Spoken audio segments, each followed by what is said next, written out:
I should have mentioned that I had quite an involvement with the International Powerboat Association out of Seattle because of this predicted log racing activity. And I was associated with that for many years and was Commodore of it in 1965. We're still associated with it and helping run the races. Another association with that was to go through with the North American Invitational, they called it, and this was under the aegis of the North American Cruiser Association. And we've been to a number of those contests, some down in Florida and Michigan and San Diego.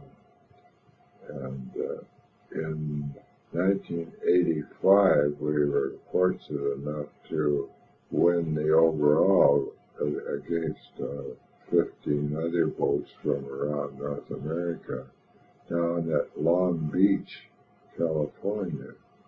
So we had a good race there, and had a beautiful boat that we borrowed down there. And it flew around the oil derricks and like about twice the speed of the Smitty. So it was kind of fun doing that, like flying an airplane almost. So we won that. So that was had a good navigator from Bellevue, Washington. So, Al Smith. Yeah, maybe Al Smith. You mentioned you borrowed the boat. When you first talk about this. Well, they don't exactly borrow it. They put up so many boats for the races. Oh, I because see. people come from all parts of the United You couldn't States. take the Smitty down to California. No, and you can't. So they, if the next time they come to Vancouver, we'll have to find some boats to for them to borrow.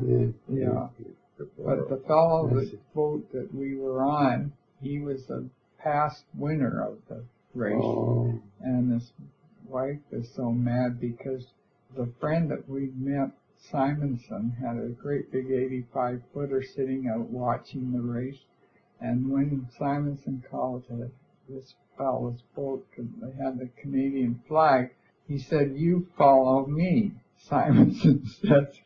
So all the other boats tried to get in front of it. And a couple of them did. But I mean, you know, it was sort of that was really funny. Oh, yeah, at last I thought that was so funny because it's typical. And then this year, I haven't been racing since '97. And this year, they appointed me as a director at large of the North American Cruiser Association. Wow, congratulations. So that was that was very thoughtful of them to I would say so. Do that for me. And the club, the yacht club, the Royal Van Yacht Club, was recognized too, that we were recognized. Oh, good. So I imagine you had many pleasurable times just sailing around, apart from racing too, didn't you, with your family and so on? Absolutely. Yeah. The beauty of the Smitty. Well, we had cruises, you know. Yes. Easter cruise and mostly the races. Mostly the hall. Well, we went on a lot of cruises. That's how we met Hubrook and all the kids and all the families of our when our children were younger. They, you know, and I mean, it was well, that's very, very nice indeed. I was wondering, though, if, you know, there's all kinds of technology now, I understand, and aiding the skipper to navigate a boat and so forth. But I would imagine that you do run into fog, and you do sometimes encounter waterlogged deadheads. I don't want to be pessimistic, but I imagine those things do happen. Well, they do happen, but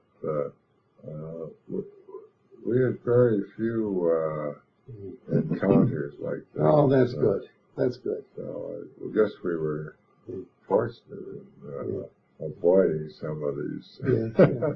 Well, I would imagine skills had a great deal to do with it, too. But I remember once Freda and I were going across the Gulf, and the fog came in, and we were trying to get to a place called Silva Bay, Gabriel Island, and so we couldn't see our target, see the opening to where we go into Silva Bay, so we had to do a little navigation, and fortunately I could see the light at Entrance Island, so I got down on the cabin floor and charted a course from there to the entrance to Silva Bay, and that's what we did. So, and it turned out all right because we came, pretty close to where we had to go in.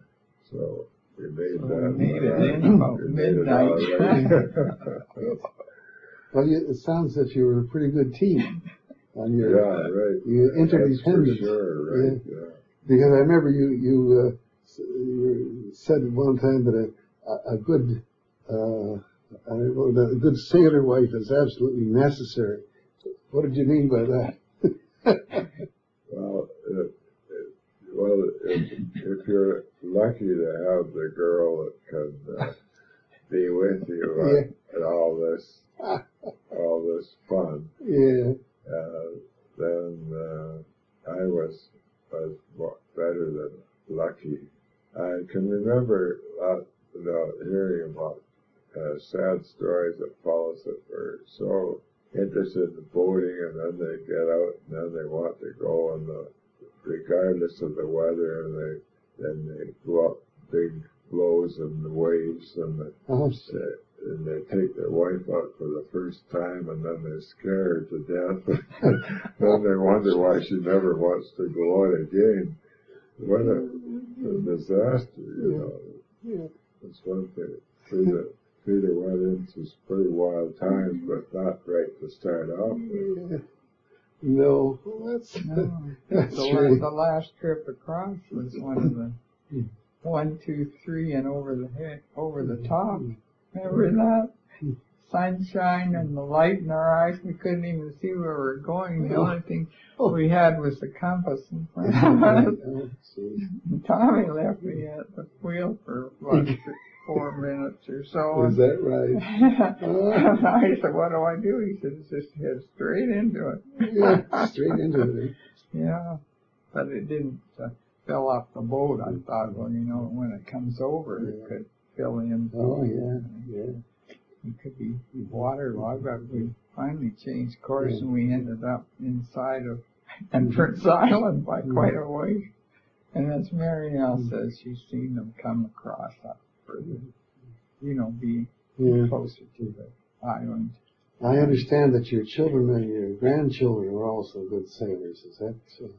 Would you like to comment on that? Yeah, we were lucky that way too, because the family could join us, especially on our sojourns up for our 8 trips to Alaska. 8 trips to Alaska? 8 trips every second year. Is that fact? And we had some of them come when they were just kids. Well, we had Carly up. She flew into, not Glacier Bay, but what was the name of that place? Sitka. With Karen. Karen had one baby. Sitka, in the Aleutians. Sitka, did you say? No, it's up near northeast or southeast Alaska. Oh, yes. It's on an island. It's on a yes, very it is an important island. island. Of course, it's one of the Aleutian Islands. Hey, that's quite a trip. No, not the Aleutian. Not the Oh, it Aleutian. isn't? No, it's on the southeast Alaska. Yeah. Oh, I see. All right. Yeah. And she sat in her little bed on the couch, and no trouble at all, and but I used to pay their flying bills going up or coming down or whatever. So we had them all going through the times because we needed crew. Well, that's very good. You know, the very first time we had Mary Nellie she finished UBC, and we asked her to come, and we'd pay her for fees because she had to go back and take her teaching year. And my oldest granddaughter, and they were really helpful. And it was really great because they got to know everybody in the cruise. I think it's a wonderful thing for children. And then there were other younger ones, but the thing that really got to us was that we were in this bay way up near the glaciers, and we didn't realize these kids, but 4 of them went over to the Reed Glacier, which is about a mile and a half from where we anchored near the front entrance, and climbed up the side. Is that right? Oh, yeah. Oh, my gosh. Yeah, little devils, honest to gosh. And so Clue saw them. So he kept his eye on them. He was anchored further over. He told us about it the next day. Oh, boy. Well, that's quite an 4 of them, I experience. guess they could help. Somebody got hurt, they could bring him up. But, you know, that they didn't do that much of that because we had to. No. When they got into a port, Yes. Tom always said, tell your grandmother where you're going, Mm-hmm.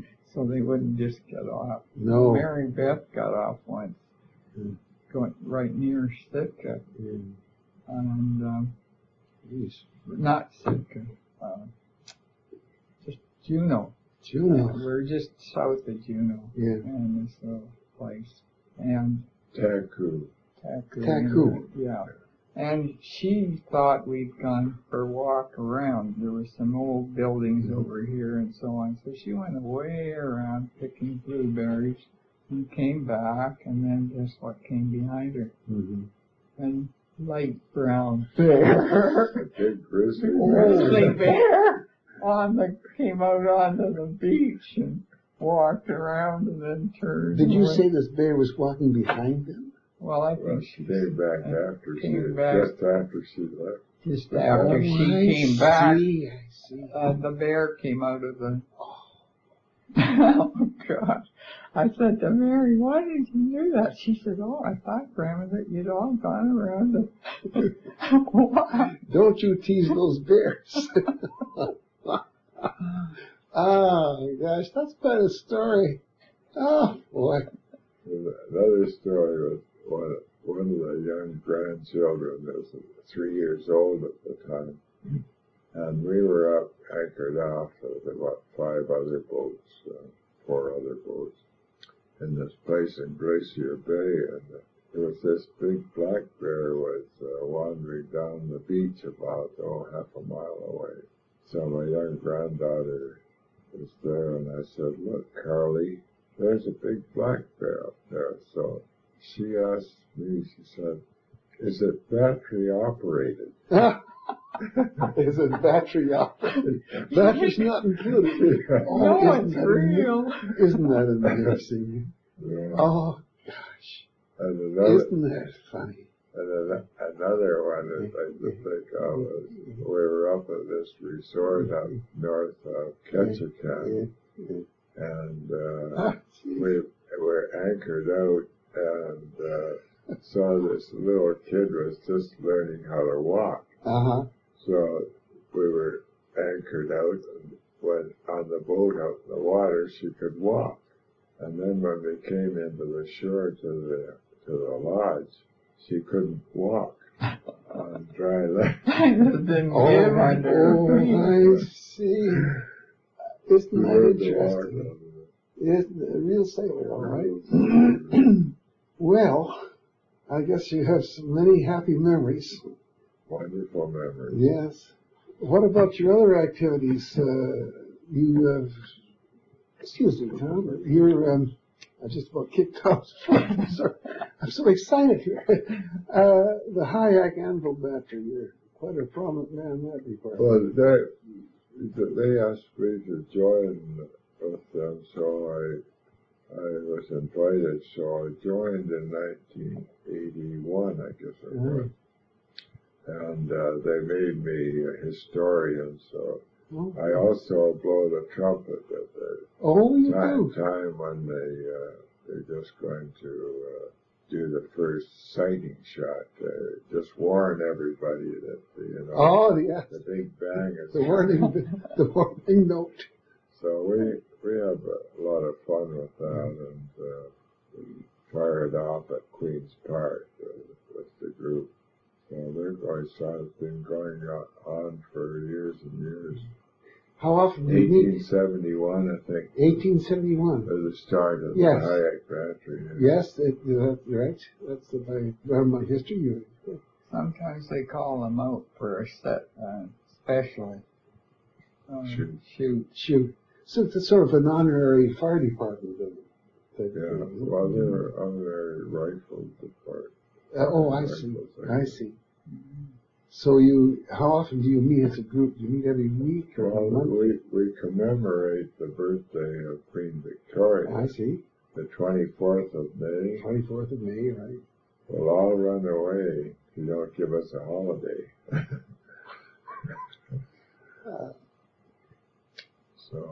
How many are there in the group, in the battery?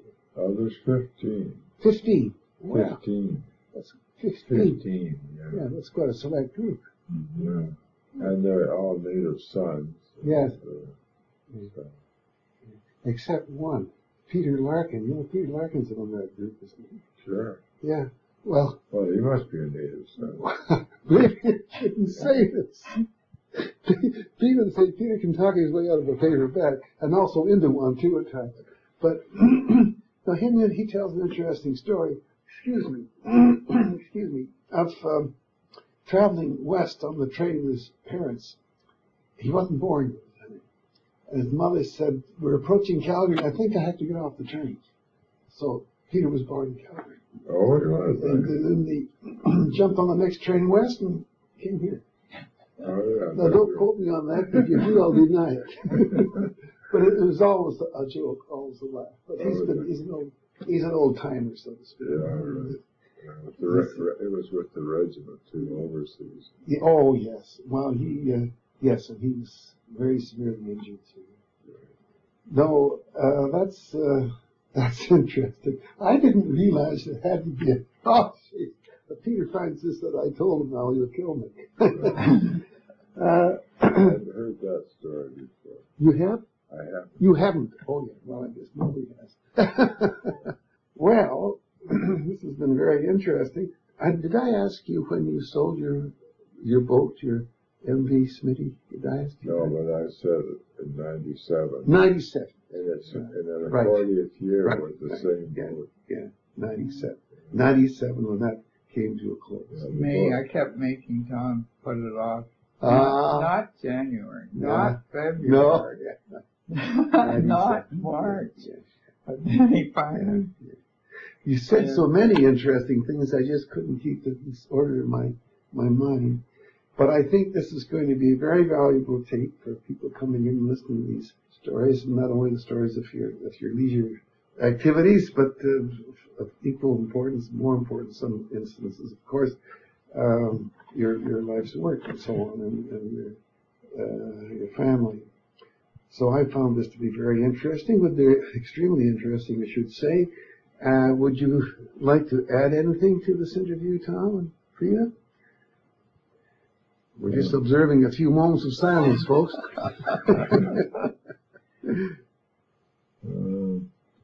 Well, we went to the coronation of Queen Elizabeth. You did? The coronation. Well, I mentioned that. Yes, you did. You mentioned that. Yes, yes. But we slipped by it. I should have commented on that more. That was. Now, how did you become involved in that? What is it? Through our friend Tommy Frost that used to come out and visit. Frost. I see. He was with Lloyd's of London. Oh, that's. And he was at Tom's visiting Tom's mother, and he said you should go. He said you might never be another one in your lifetime. No. So we went by air chance. Oh yes. to France, and then got to England. But we got on another plane coming home. So we were so safe. But we were there how many weeks, Tom? 2 or 3 weeks. Yeah, we did we got a Vauxhall. Mm-hmm. See, we sold Vauxhalls. And 2 of us who had picked one so at the factory. We went up. Excuse me? We picked the Vauxhall up at the factory because we were agents for Vauxhall cars. Oh, yes. At that time. Very good. We did some traveling before the coronation. The day of the coronation was something else. We had to walk to the park. What was the name of the park? Hyde Park, where we had seats, and it was quite blustery. But you had the tickets ahead of time for the seats, And everybody. We met a lot of people later. Tom picked up some of the friends that we knew that were there. Remember the Sunday drive that we went around and visited the countryside. A couple of you don't remember who you visited? There was this friend of your cousin's, Lyle Munn. What were their names? The vibe. Anyway, they were. Sure. We went and visited them, and we talked to people. Some people were out just outside the Abbey, and of course some were in, I guess. But it was really exciting, and this town was so full of cars. We had this friend of ours. We had the Murrays from here, and Ben Murray, Tom's best friend, and we came up to the stoplight, and the cars were parked all along the side. So Ben puts the window down and says, "Where do you come from?" to the people next door. They came from Australia. We're all just sitting there waiting, and so we decided the only way to get to was to cross the bridge on the left and back in where we wanted to be. It's just a madhouse. I don't know why we did that. Well, it's an adventure. Yeah, your whole life has been an adventure, all right? Your lives, I should say. Well, I've taken too much of your time, I think. Time has gone awfully fast because it's been most interesting. Not only that, but very informative. So thank you very much again, folks. I appreciate that to no end, and I think that the people in the museum will get a lot out of it.